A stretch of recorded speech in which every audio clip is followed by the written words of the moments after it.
Let me first tell you the plan of my session today.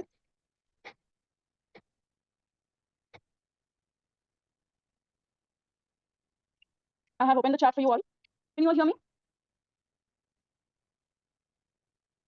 Good evening, everyone. Yes. Okay. All right. I'm good, Sampreet. I'm good. So the thing is, I have a plan.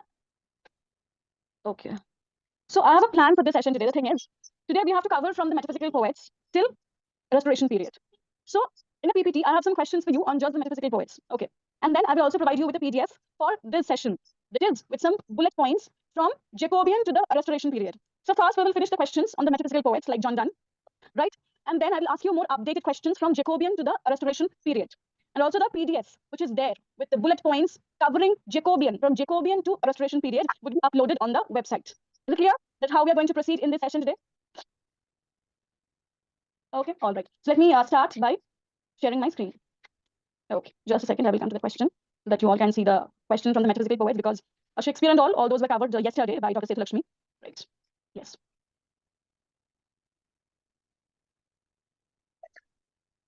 And after this, I will give you some homeworks as well as part of this portion. I can't find, okay. Yeah, chalo, got it. Just let me know if you can see the screen. First, we will do just these questions from the PPT. So before we start with the questions, just some basic questions. Orally. Okay, first, yeah, you can answer. Which of the following is an elegy on John Donne's wife, who died in 1667? It is, okay, let me mute you all. Yeah, it is Holy Sonnet 27. Holy Sonnet 27, right? Okay. John Donne was a contemporary of Dash. John Donne was a contemporary of Dash. John Donne was a contemporary of Shakespeare. Okay, let me mute you all, okay? Otherwise, the recording will also get disturbed.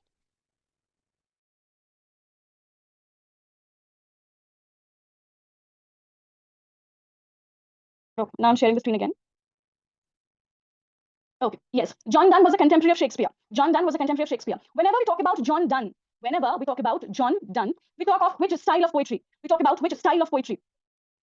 It is metaphysical style of poetry. It is metaphysical style of poetry. Now tell me some of the features. Tell me some of the defining features of metaphysical poetry. Tell me some of the features of metaphysical poetry. Far-fetched comparison, yes. Metaphysical conceits, correct. Beyond physical, yes. Metaphysical means beyond physical. So the use of far-fetched conceits is a primary feature. The use of metaphysical conceits. That's a primary feature of metaphysical poetry. Vegetable love, okay. Blending of emotion and reasoning, correct. Then paradox. You are missing out in one point. It is the use of argument. Generally, we see that an argument drives metaphysical poems, right? Generally, we see that an argument, it drives the structure of metaphysical poetry. An abrupt start, correct? Very cerebral imagery, right? Very cerebral imageries are evoked. Cerebral means very intellectual. Argument drives, for example, look at this poem, which starts with this line, "For God's sake, hold your tongue and let me love." And throughout the poem, he argues why his love for his beloved is innocent, why it is not harming anyone, yes, the canonization, and why they should be allowed to just love each other without the society interrupting them or interfering in their matter. So not only in John Donne, but in other metaphysical poets also, we see that an argument, the speaker is arguing about something, and that argument propels the narrative forward. And an argument propels the narrative forward. Okay, I will tell you the year of canonization. Wait, I will also ask you quotes and all, so don't worry, we will do more questions from this. But before that, I just want to finish the questions from the PPT, that's why. Yeah, it's a very dramatic poem, very dramatic language, very dramatic symbols and imageries are used in metaphysical poems. Right. The canonization of John Donne was published in 1633. 1633. Okay, right. Now you have to match the following this thing. I hope all of you can see the question clearly. Right. Edmund Spenser wrote The Fairy Queen. Right. Then, so A3, this one, option 2.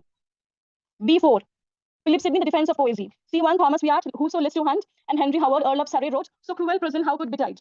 What type of work is The Fairy Queen? What type of work is the Fairy Queen? It's a conduct or courtesy book in the form of allegory. It's a conduct or courtesy book in the form of, or in the manner of an allegory. I think in our last session we talked about how courtesy or conduct books were very important part of the book or print culture of the Elizabethan period. Conduct or courtesy books were a very important part of the print culture of the Elizabethan period. These courtesy or conduct books were meant to mold the characters of courtmen, courtiers. Edmund Spenser's The Fairy Queen is one such work. I will tell you what exactly was said about this work in this context.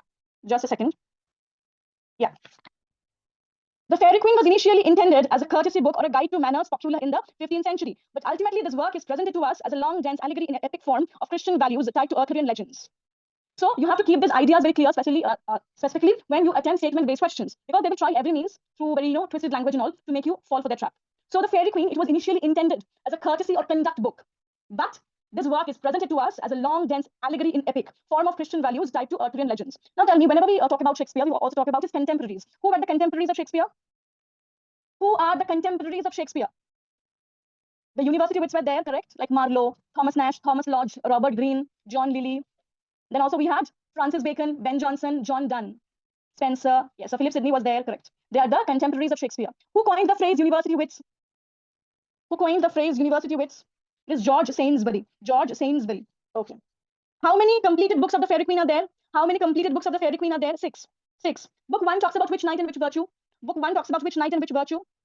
Red Cross Knight, standing for holiness. Red Cross Knight, standing for holiness. Correct. Okay. Which of the following is true in relation to Edmund Spenser's Fairy Queen? So again, here we have a question from Edmund Spenser's Fairy Queen. Which statement is true here about this work? It has a letter addressed to Sir Walter Raleigh. Yes, it is B.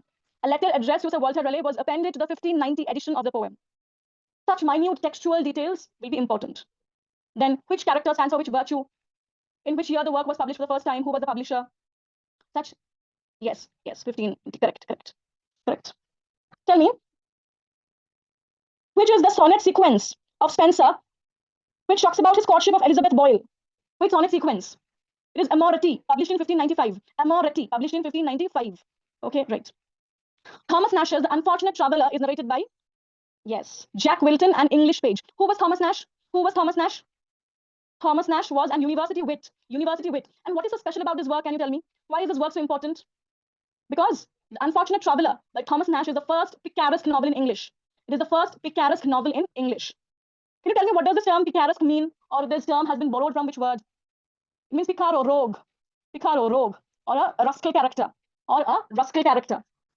Okay, so the first picaresque novel in English is Thomas Nash's The Unfortunate Traveller. Okay, right. Who among the following wrote the one-act play The Lady of May? It is Sir Philip Sidney. Sir Philip Sidney. Which work of literary criticism is there by Sir Philip Sidney? Which work of literary criticism is there by Sir Philip Sidney? Apology for Poetry. Apology for Poetry. That work was written against what? That work was written against what? Stephen Gosson's School of Abuse. Stephen Gosson's School of Abuse. Okay, right. Stephen Gosson's School of Abuse. School of Abuse was published in which year? School of Abuse was published in which year? 1579. 1579. Your first homework would be to look at the important quotes from Apology of Poetry. To look at the important quotes from Apology of Poetry. Because the last net exam, which happened in January also, they asked important quotes from this work. Just go to Google and type important quotes from Sidney's Apology for Poetry.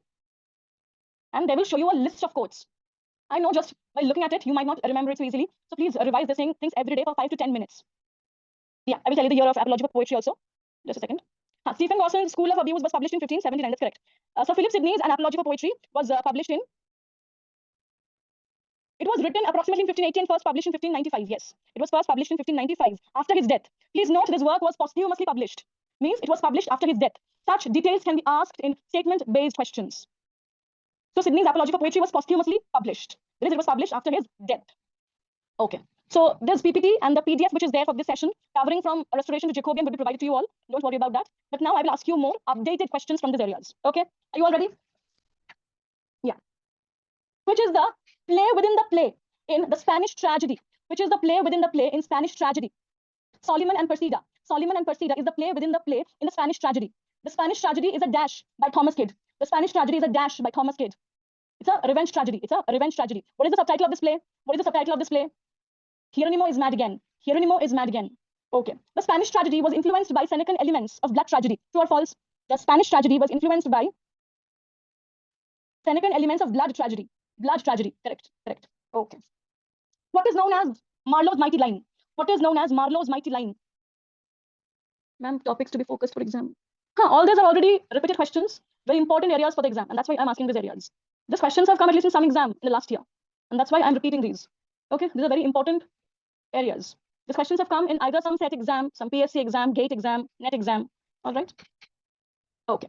So his blank verse is known as Marlowe's mighty line. It was called British One class, I'm not doing Indian post-colonial now. So when we do that, we will talk about it. Now we are doing from Jacobean to Restoration and all that. Okay, so yeah. And I was asked to finish this end portions of metaphysical and all, that's why. Yes, Marlowe's mighty line. It means his use of blank verse. His use of blank verse is called as Marlowe's mighty line by Ben Jonson. We will do that. We will do that. Not how many quotes are there. The entire text is important in that way. And there we cannot count like there are how many quotes. There are some lines or portions or excerpts, right, which is important. So you have to look up those excerpts from the text. Okay. What's the timeline of the Jacobean period? What's the timeline of the Jacobean period? 1603 to 25. 1603 to 25. Okay. Match the following is very, it's a very trendy pattern these days. So we will also do match the following in the way that I will ask you the names of some works, you will tell me the playwrights. Okay, all right.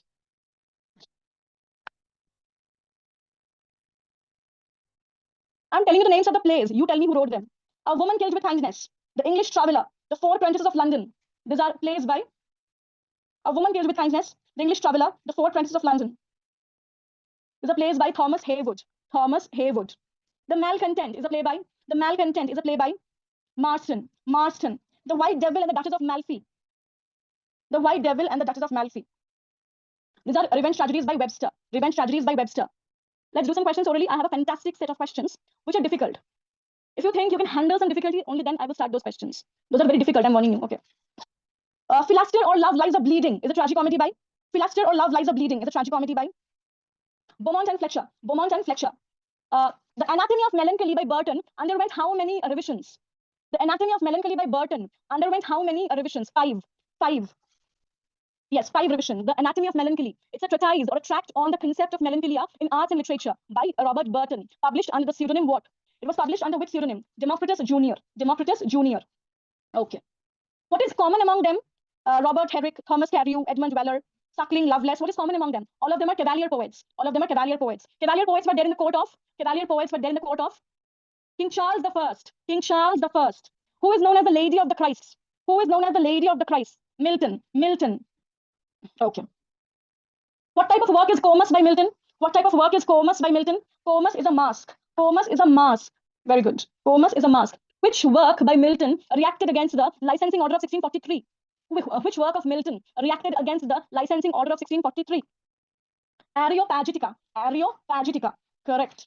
Correct. Which muse is invoked in Book 1 of Paradise Lost? In Book 1 of Paradise Lost, a literary epic by Milton. It is Heavenly Muse. It is Heavenly Muse. Who wrote Surprised by Sin, the Reader in Paradise Lost? Who wrote Surprised by Sin, the Reader in Paradise Lost? It's a work by the famous reader response critique, Stanley Fish. It's by Stanley Fish. Sir Thomas Brown, Thomas Fuller, Isaac Walton, Jeremy Taylor, Thomas Hobbes. What is common among them? Thomas Brown, Thomas Fuller, Jeremy Taylor. Yes, Evangeline. Previously, I was talking about the book. It's a work of criticism called Surprised by Sin, the Reader in Paradise Lost. It's a work of criticism on Milton's Paradise Lost by Stanley Fish. Stanley Fish was a reader response critique. And this question came last time in net also, in the form of match the following, that who wrote Surprised by Sin? Yeah, okay. Since you guys have already done this, I think tomorrow when you are doing Shakespeare and all, who wrote Hamlet in Purgatory? That's a major work of criticism, right? Hamlet in Purgatory. It's by Stephen Greenblatt. Stephen Greenblatt. Upon Appleton House is a poem by. Upon Appleton House is a poem by Andrew Marvell. Who wrote Hesperides? Very easy. Hesperides is by whom? It is by Robert Herrick. Robert Herrick. Who wrote The Collar? Who wrote The Collar? George Herbert. George Herbert was a religious metaphysical. True or false? George Herbert was a religious metaphysical. True or false? True. True. Cooper's Hill is a dash by John Denham. Cooper's Hill is a dash by John Denham. It's a topographical poem. It's a topographical poem by John Denham. Topographical means a poem which praises the surrounding landscape. A poem which praises the surrounding landscape. What is the year of the Glorious Revolution? What is the year of the Glorious Revolution? 1688. 1688. The Restoration period was inspired and influenced by the Baroque art of France. True or false? Yes. Yes. Which is the first ever science fiction by a woman? Which is the first ever science fiction by a woman? Only one person has said it correctly, Urvashi. It is The Blazing World by Margaret Cavendish. The Blazing World by Margaret Cavendish. It is the first ever science fiction written by a woman. The Blazing World by Margaret Cavendish. First ever science fiction by a woman. Okay. Which is the first great verse satire in English in octosyllabic couplets? Which is the first great verse satire in English in octosyllabic couplets? It is Hudibras by Samuel Butler. Hudibras by Butler. Who was the first comparative critique? Who was the first comparative critique? Dryden. Dryden. He became the poet laureate in which year? 1668. Was Dryden the first official poet laureate? Dryden was the first official poet laureate. So this, they have already asked once. If they ask you that this post of poet laureateship, it officially started from which year? The post of poet laureateship, it officially started from which year? What will you say? Yes, 1668. They have already asked this almost 2 years back in 2024. They asked this. The post of poet laureateship, it officially started from which year? It started from 1668 with Dryden. Ben Jonson and John Skelton and Spencer, all of them, they were unofficial poet laureates. There were never any official post. There was never an official post before 1668. Okay. Which work by Dryden celebrates the victory of Charles II over his enemies in the exclusion crisis? Which work by Dryden celebrates his victory over his enemies in the exclusion crisis? Absalom and Achitophel. Astrea Redux was just about welcoming Charles II back to England as a king. It has got nothing to do with the exclusion crisis at all. Absalom and Achitophel, it was a political allegory in satire form. And that work, Absalom and Achitophel, published in 1681, that celebrates the victory of Charles II. Yes, 1681. That work celebrates his victory in the exclusion crisis. Astrea Redux was published in 1660, the year Charles II again sat on the throne as a king after his exile in France. So don't get confused. Astrea Redux was about welcoming Charles II back as a king after his exile. And Absalom and Achitophel is about his victory in the exclusion crisis. Okay, don't get confused. Next, tell me, what's the subtitle of Macflecknoe? This question has come already once. What's the subtitle of Macflecknoe? A satire upon the true blue Protestant poet T.S. A satire upon the true blue Protestant poet T.S. Which work by Dryden supports the Catholic Church? Which work by Dryden supports the Catholic Church?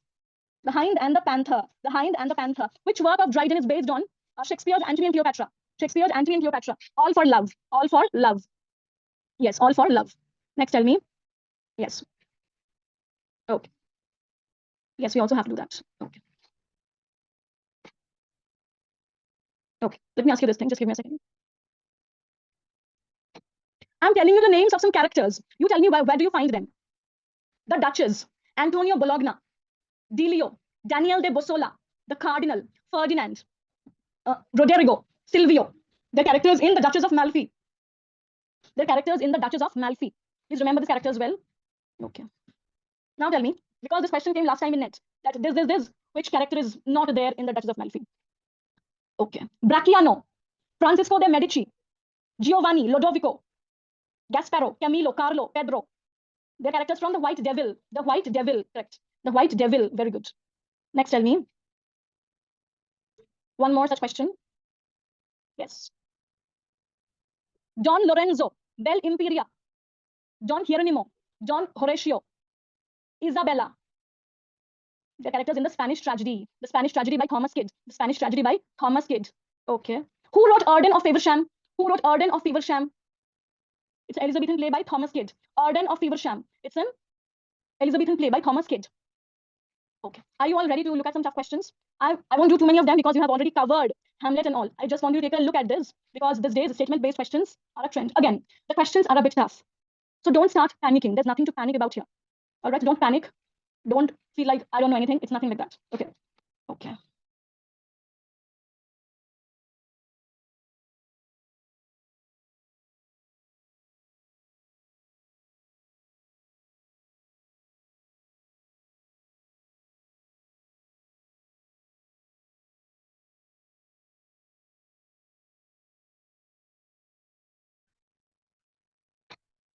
I'm sharing my screen.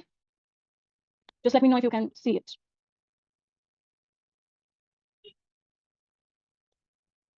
Don't start panicking or something. It's perfectly all right. Yeah. Now take your time. We won't do too many of these questions because these portions have already been covered in the class. Drawing on critical traditions that interpret Hamlet's soliloquies as sites of epistemological instability rather than psychological transparency, which of the following best captures the function of the famous soliloquy of Hamlet, to be or not to be, within the play's broader dramaturgy? What is the structural function that this soliloquy serves in this revenge tragedy? It is, yes, C. It operates as a meta-theatrical performance that stages consciousness itself, producing ambiguity not as indecision, but as a structural condition of knowledge and action. Okay, clear? C, yeah. Right. So did you all like this question? Is it feeling like an exam style question? Yeah. So the question is saying that this soliloquy of Hamlet, a very famous one, to be or not to be, this soliloquy is expressing or captures his dilemma, whether he should take his revenge or not, whether he should leave or not, to be or not to be, right? So this soliloquy, it is a part of a theatrical stance, you can say. It's a theatrical component which projects the troubled consciousness of Hamlet to the audience. Through this soliloquy, the audience gets aware about the troubled consciousness of Hamlet. And to be or not to be, it shows a dilemma. So it is producing ambiguity, but it is not indecision, but it is a structural condition of knowledge and action. We cannot forget that a Renaissance period was marked by its emphasis on reason and knowledge. Even before Enlightenment came, a Renaissance period was very prominent for its propagation of the use of reason and common sense. And it is for exactly this reason Hamlet is celebrated as a character, as a perfect epitome of Renaissance humanism, because he is a man who calculates each of his steps very carefully. He does not act rashly. He's a man of his reason. He's a man of thoughts. He thinks, he uses his reason, and only then he acts. And in the process of that, thinking and coming to an action, obviously he suffered through dilemmas. Okay. See why option B is wrong. It dramatizes a purely internal psychological crisis. These are extreme terms. Was it only a purely internal psychological crisis? How do we know? Even his body was not affected by it. When we see he is pretending to be mad, that theatrical show of pretension of madness, it also affects his body. So any theatrical act we cannot forget, it's a play which has been performed hundreds of times. So it is not just a psychological thing that we have to think here. It is a case of affect. It's a case of affect. Where not only his mind, but his body, both are intimately connected to each other. And only then this entire theatrical projection is created. Yeah, body. Even without his body, how would you even think of Hamlet? We cannot forget it's a play. People see a person, an actor, as functioning independently of theatrical context. It's wrong. How can it be independent from theatrical context? Yes. Exactly, Paulumi, right. So option B is very childish option. It is shouting I'm wrong. It can never be right. Okay. Yes, we have to avoid extreme terms. And this statement is yelling I'm wrong. Function independently of theatrical context cannot be right at any cost. Do you guys want to do more of such things, or you want me to shift to some oral questions to give you some relief? Already half of the students have left, I think. Okay. I will do then just one more. I made these questions for a very senior level batch, actually. That's why. These questions were meant for a senior level batch, but I thought, okay, since NTA demands the criticality from the candidates, it's fine. Yes, I will. This PPT will be uploaded, not the entirety, not the whole PPT, but the questions we're doing now, those will be uploaded. Okay. Yes, there are many senior PSC batches now who are learning, who are trying to be assistant professors in various government colleges, and they will get their exam after this exam and the interview. There are many senior batches. Okay, shall I read? I'll forget Hamlet. Let's do something else. Is it also this one? Karo, King Lear.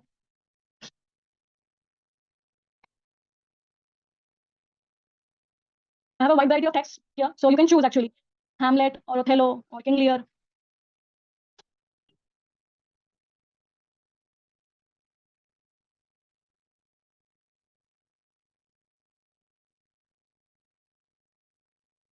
Which statement here reflects the paradox that Lear's moment of anagnorisis or recognition simultaneously intensifies rather than resolves the tragic crisis when read through a synthesis of structural, existential, and sacrificial critical frameworks? Yes, all of you are correct. Lear's recognition exposes the absence of transcendent meaning, absence of an ultimate figure like God who will deliver justice. And that very realization transforms his suffering into an end in itself.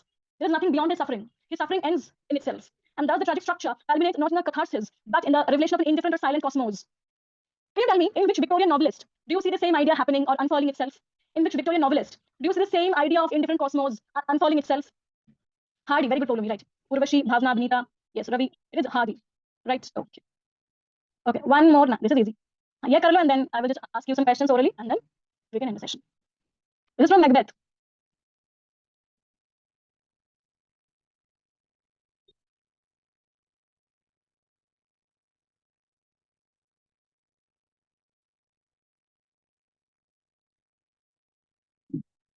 Yes, yes, it is. See, the witches here exemplify a dramaturgy of semantic indeterminacy, wherein their equivocal language produces a self-generating hermeneutic crisis that implicates Macbeth as both interpreter and author of his own downfall. It was very easy, actually. It was very easy. Okay. What's happening here is, do you all remember the prophecies which were made by the Weird Sisters? Do you all remember the prophecies or the predictions which these witches had made for Macbeth's future? When for the first time the witches told him that you will be the Thane of Glamis, and then you will be the king. So the first prophecy came true. He became the Thane of Glamis. And that triggered his ambition for more and more power. After that, he killed so many people to become the king. And after becoming the king, also, there was no peace for him. He was burning in his own guild. And when he went to the witches for the second time, what had the witches told him? That no man which has been born of a woman can kill you, and no one can ruin your empire, not as long as that forest starts walking towards you. Those were said not in a literal fashion, but it was Macbeth who misunderstood these predictions. The witches were not lying to him. That character, Macduff, he was a cesarean born. He did not have a vaginal birth. He was torn out from his mother's womb through a cesarean birth. So she's not exactly a woman-born child. And also the Birnam woods. The woods did not start walking the soldiers, plucked those branches and trees, and they started working with it. But Macbeth was so blinded by his ambition and his power, he did not understand the prophecies of the witches correctly. So it was not the witches who were responsible for his downfall. It was Macbeth himself who misunderstood the predictions, and he himself led to his downfall. That's what this question is about. Then equivocal means a bit ambiguous language, produces a self-generating hermeneutic crisis that implicates or fools Macbeth as both interpreter and author of his own downfall. Okay, right, point. Yes. Okay, last question, then I'm moving on to some oral questions, and then I will end the session. Chalo, it's the last statement-based question that we are doing.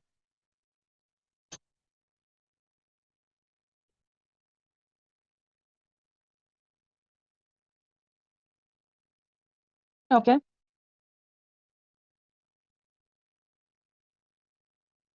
Right. So which of the following interpretations most rigorously accounts for the dialectical function of the forest of Arden in As You Like It, particularly in relation to gender performativity and the restoration of social order? Arden functions as a heterotopic counter site in which gender and identity are theatrically destabilized. However, this destabilization ultimately reveals itself as structurally necessary for the reinscription of normative hierarchies, rendering Rosalind's performativity both subversive and recuperative. Okay, yes. All of you have said it correctly, most of you. Again, Arden is not a purely ironic inversion, purely, again, extreme term. We do not know if it was purely an inversion of the code. Arden is heterotopic, correct. And who talked about this concept of heterotopia? Tell me. Who talked about this concept of heterotopia? Very good. Foucault. Foucault, right, yes. So, yeah. And inversion of code, yes, but purely ironic or not, we don't know. So we cannot generalize. The moment we add terms like purely, we are generalizing things. And that's an offense in English. Right. Yes, because of the extremity, correct. Yeah, that's correct. Okay. Yes, who else will prepare for me? I told you I prepared this paper senior batch.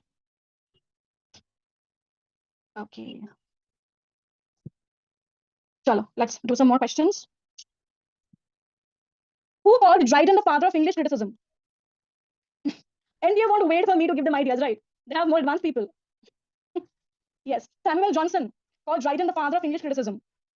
Who wrote the anti-theatrical pamphlet, A Short View of the Immorality and Profaneness of the English Stage?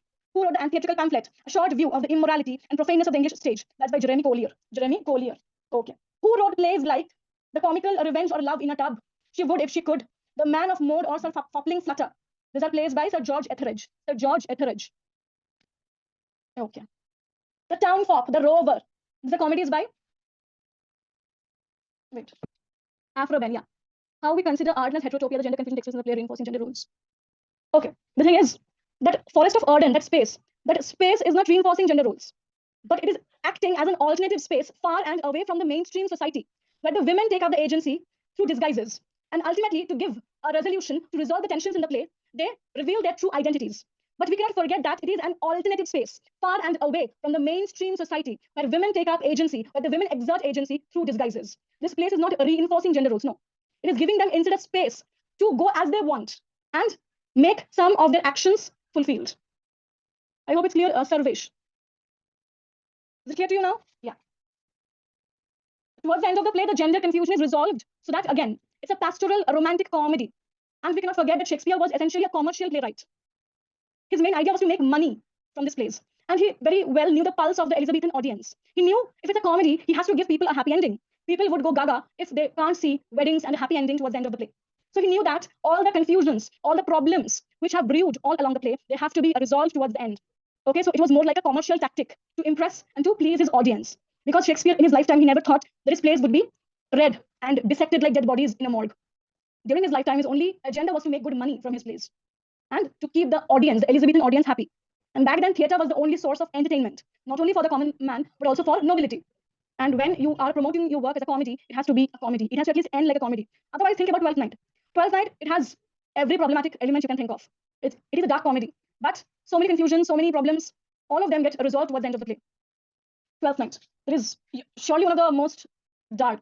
It's a dark comedy with many problematic elements which unfurl themselves in the course of the play. Right. Oh, I have already exceeded time. Okay, my last question to you is, who were the diarists of the Restoration period? Who were the diarists of the Restoration period?